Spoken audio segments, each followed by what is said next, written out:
తెలంగాణ ప్రభుత్వం ఆదేశాల మేరకు 3 నెలల రేషన్ బియ్యాన్ని ఒకేసారి ఇవ్వాలని డీలర్లు ఎంతో ఓపిగ్గా ఎంత కష్టమైనా కూడా బియ్యాన్ని పేదలకు చేరవేస్తుంది.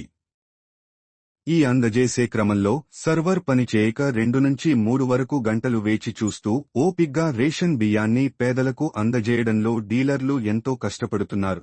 ఇదిలా ఉండగా రేషన్ బియ్యం తరలించే లారీలకి ఎక్కువ భారం కావడంతో చిన్న చిన్న గల్లీలో చాలా ఇబ్బందులకు గురై డ్రైనేజీలలో ఇరుక్కుపోయిన దృశ్యం కొత్తగూడెం జిల్లా ప్రకాష్ నగర్ కాలనీలో చోటు చేసుకుంది.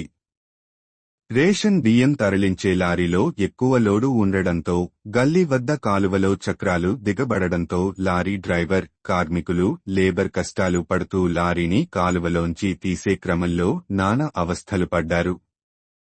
రేషన్ బియ్యం పేదలకు అందజేయడంలో కష్టాలు పడుతున్నామని, తీవ్ర ఇబ్బందులు గురవుతున్నామని కార్మికులు, డీలర్లు ఆవేదన వ్యక్తపరిచారు.